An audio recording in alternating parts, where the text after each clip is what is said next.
এই বাইক আসলে বাংলাদেশের রোডে চালানোর জন্য উপযুক্তভাবে বানানো না। এই দিক দিয়ে কাদা উঠে একবারে এই সাইডটা ভরে যায়। এই বাইকের ইঞ্জিন অয়েলের ড্রেন নাইট কিন্তু এই যে বাইকের সাইডেই একবারে। এটা চালায় ভালো লাগলো, অনেক কমফোর্ট। এই জিনিস দিয়ে লং ট্যুর দিতে গেলে ভাই বেস্ট। ভিডিও করতে নিছিলাম, বললো যে ভাই আপাতত ভিডিও করেন না, যেহেতু নিউজটা এখনো পাবলিক হয় নাই। Hello my dear people, good morning. This is Raj from Raj on the Overdrive. তো CF Moto 250 SR কেনার পরে, মানে কিনে নিয়ে আসার পরে এই ফার্স্ট টাইম ঢাকাতে একটা ব্লগ করতেছি। আমার বাইক এখন রানিং 469 কিলোমিটার। তো এখন যাচ্ছে হচ্ছে ফার্স্ট সার্ভিস দেওয়ার জন্যে। 500 কিলোমিটারে ফার্স্ট সার্ভিস ডিউ। সো এই জন্য এখন মিরপুর শোরুমের দিকে আগাচ্ছি, সিএফ মোটর ফ্ল্যাগশিপ শোরুম যেটা, ওখানে যে ফার্স্ট সার্ভিসের জন্য বাইকটা দিব।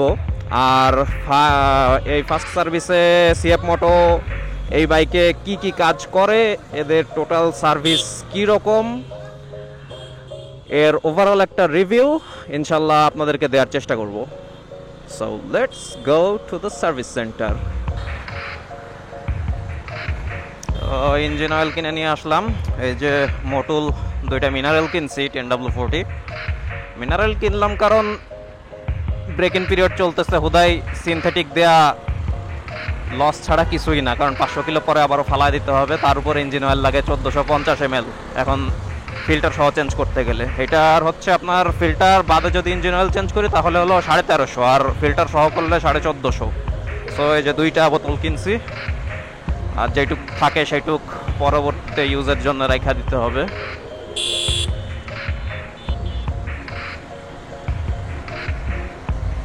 অবশ্য তিনটা একসাথে কিনে নিয়ে আসা ভালো ছিল না, পরে তো আবার চেঞ্জ করার সময় একটা কিনতে আসা লাগবে, ভুল হয়ে গেছে কাজটা।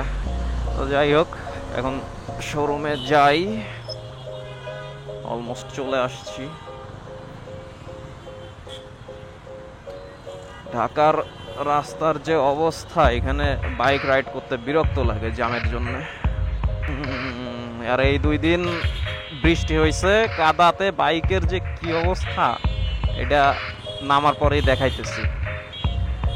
এই বাইক আসলে বাংলাদেশের রোডে চালানোর জন্য উপযুক্তভাবে বানানো না। বানানো হয়েছে ইউরোপিয়ান কান্ট্রিতে চলবে, ওদের তো আর রাস্তার এই কন্ডিশন না, এত উঁচা নিচা কাদা ধুলাবালি। বাট আমার তো এখানে সব রকম কন্ডিশনে চালাইতে হচ্ছে, এটাই প্যারা।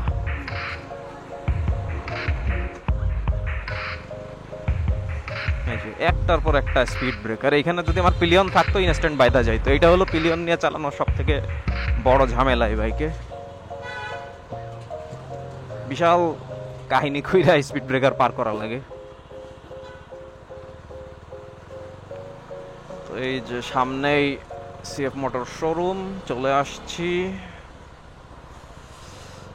এখন বাইকটা সুন্দর করে ওয়াশ করা, ফার্স্ট সার্ভিস দিতে হবে, দেন একটু ফটোশুট করতে হবে। ঢাকায় আসার পর আর ফটোশুট করা হয় নাই।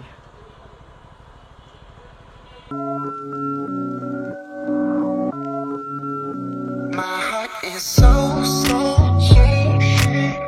you're my heart, you're my heart, you're my heart is so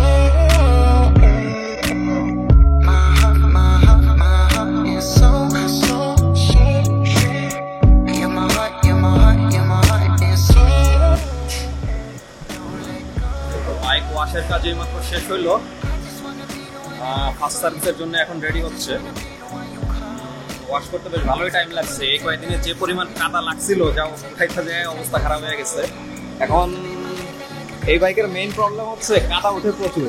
মানে পিছে এই মাঠগার্ডটা তো আমি এক্সট্রা লাগাইছি, যে কারণে পিছে ওঠা একটু কমছে। বাট সামনে সামনের যে 2টা মাঠগার্ড একটু দেখাই আমি, এই যে এই মাঠগার্ডটা আর এই 2টা একেবারেই ছোট সাইড, এই কারণে এই দিক দিয়ে কাদা উঠে একবারে এই সাইডটা ভরে যায়। তো এই কারণে বাইক প্রচুর ময়লা হয় কাদার ভিতরে চালাইতে গেলে। এখন এই পাশে আর একটা 300 এসআর দেখলাম আমি। আচ্ছা, এটা একটা ব্যবস্থা করছে, এটা একটা মানে এক্সট্রা করে গার্ড লাগানো হয়েছে, মানে রাবার এরিয়া। এই ব্যবস্থাটা মনে হচ্ছে আমারও করা লাগবে। এটা করলে সামনে দিয়ে কাদা ওঠার পরিমাণটা একটু কমে যাবে। Summer day to turn into winter, and you know I've been a sinner, baby. Here's my repentance. I just wanna be the one that works for you. I could take a bullet, take the hurt from you. Used to be my life, feel like a cursed feeling. Every single moment sent from girl. My heart is so.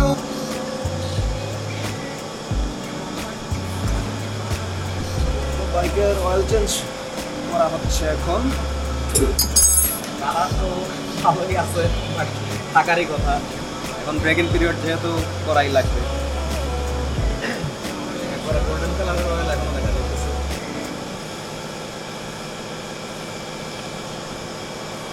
আর এই হচ্ছে oil filter. CF motor official oil ফিল্টারের দাম হলো 330 টাকা। 30 টাকা না? হ্যাঁ। তো অন্যান্য বাইকের মানে অফিসিয়াল প্রোডাক্টের তুলনায় এর প্রাইস কিন্তু খুবই কম, একবারে লোকাল প্রাইসিংয়ের মতোই। তো স্পেয়ার পার্টসের দাম ওভারঅল যেটুকু বুঝলাম অনেক কম আছে সিএফ মোটর। আপনার ওই এয়ার ফিল্টারের প্রাইস কত?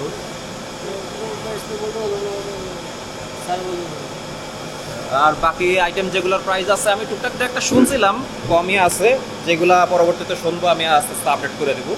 আচ্ছা, আর একটা জিনিস দেখাই, এই বাইকের ইঞ্জিন অয়েলের ড্রেন নাইট কিন্তু এই যে বাইকের সাইডেই একবারে। অন্যান্য বাইকের যেমন ইঞ্জিনের তলায় ড্রেন নাটটা থাকে, তো অয়েল চেঞ্জের সময় একটু কষ্ট করে বাইক কাট করে রাখা লাগে বা একটু ঝামেলা করা লাগে। এটা একবারেই ইজি, জাস্ট এই যে সাইড দিয়ে নাট খুলে একটা পেপার বা কিছু দিয়ে রাখলে অটোমেটিক অয়েল বের হয়ে আসতেছে। তো এটা নিজে নিজেও একবারে ইজিলি করা পসিবল যদি করতে চান। আচ্ছা, তো আমার এই যে 250 SR এর সার্ভিসিং শেষ, আর এই একটা NK 250 পাইলাম। এইটায় ভাই নাকি একটু অ্যাবনর্মাল সাউন্ড পাইতেছে বললো, তো একটু চালায় টেস্ট করে দেখি কীরকম সাউন্ড বা আমার কিছু অ্যাবনর্মাল মনে হয় কি না।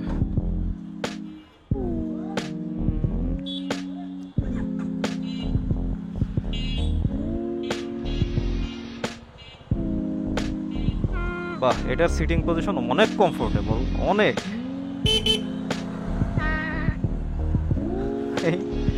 এটা চালায় তো মজাই আলাদা। আর স্পিড তুলবো কই?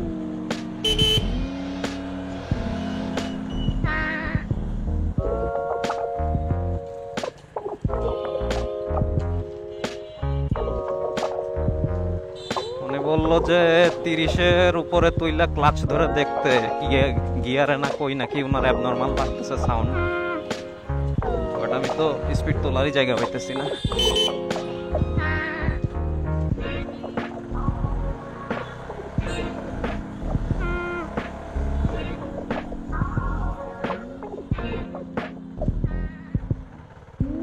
ঠিকই তো মনে হচ্ছে, অ্যাবনর্মাল তো কিছু লাগতেছে না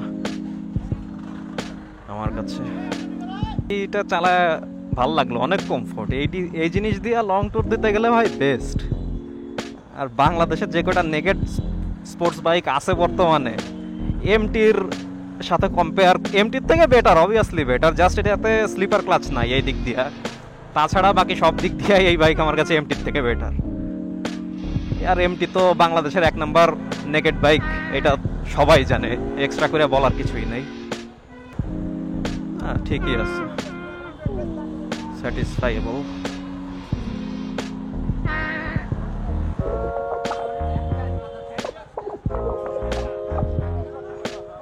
ঠিকই তো আছে, অ্যাবনর্মাল কিছু তো মনে হচ্ছে না আমার কাছে।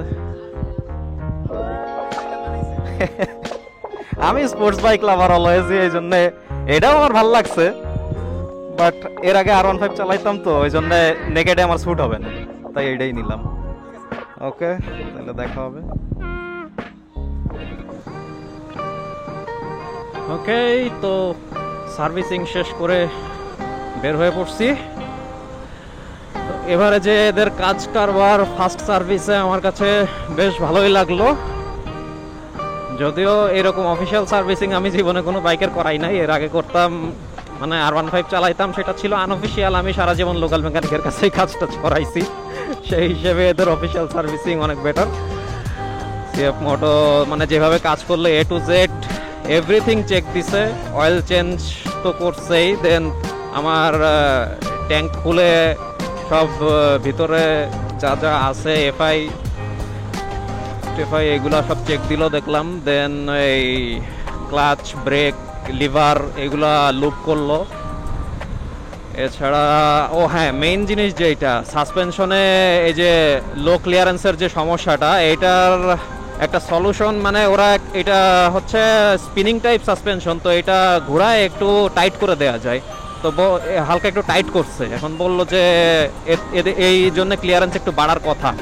তো এটা পিলিয়ন না নিয়ে চালানো পর্যন্ত আপাতত সেইভাবে বোঝা যাবে না, এখনো কোনো সমস্যা পাই নাই। দেখি পিলিয়ন উঠানোর পরে টেস্ট করে দেন বলতেছি কি সিচুয়েশন।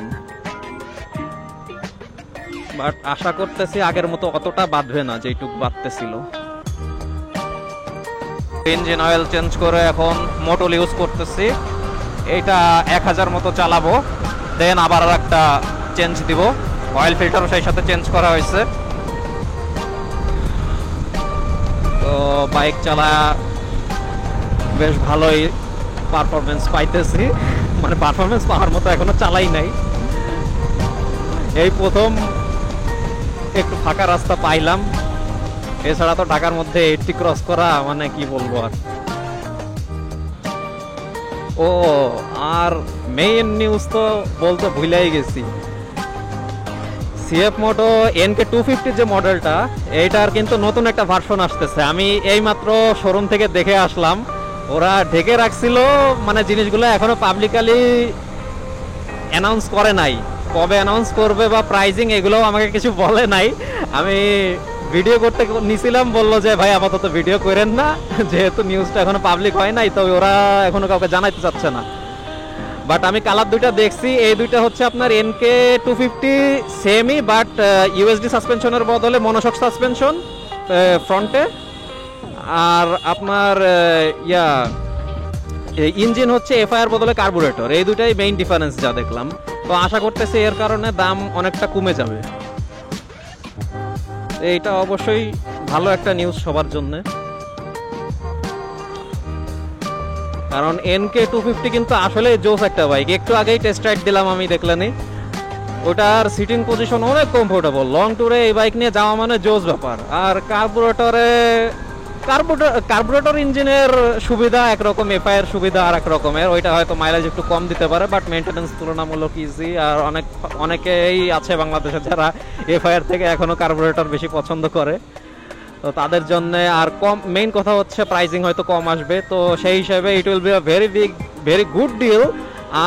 আর একটা বিষয় হচ্ছে কালার দুইটা নতুন টোটালি, একটা হচ্ছে লাল কালার আর একটা আপনার নীল না, এক্স্যাক্টলি স্কাই ব্লু টাইপের। অন্য কান্ট্রিতে SR 300-এ এই কালারটা অ্যাভেলেবল আছে, বাট বাংলাদেশে আনে নাই, সেই সেম কালারটাই আনছে। এই কালার দুইটা দেখতে অনেক আই ক্যাচিং এন্ড অনেক সুন্দর। তো নর্মাল NK 250 এর যে ভার্সন দুইটা অ্যাভেলেবল আছে, তার থেকে এই দুইটা নিতে মানে এই দুইটা রাস্তায় আরো বেশি সুন্দর লাগবে দেখতে গেলে। এই যে ফাঁকা দিয়া যাইতে হইলে এখন আমার মিরর ফোল্ড করা লাগবে।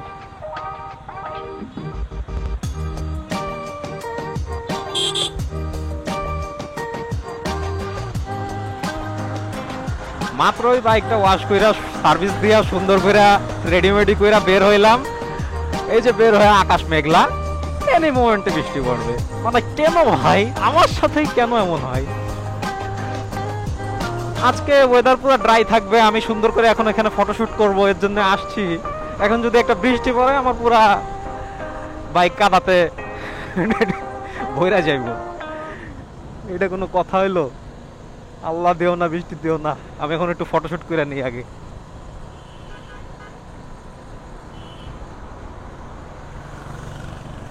এই জায়গাটা আমার ঢাকার ভিতরে খুবই সুন্দর লাগে, দুই পাশে এত সুন্দর ফুল ফুটে আছে, মাঝখান দিয়া রাস্তা, সো ফটোশুট করার জন্য পারফেক্ট।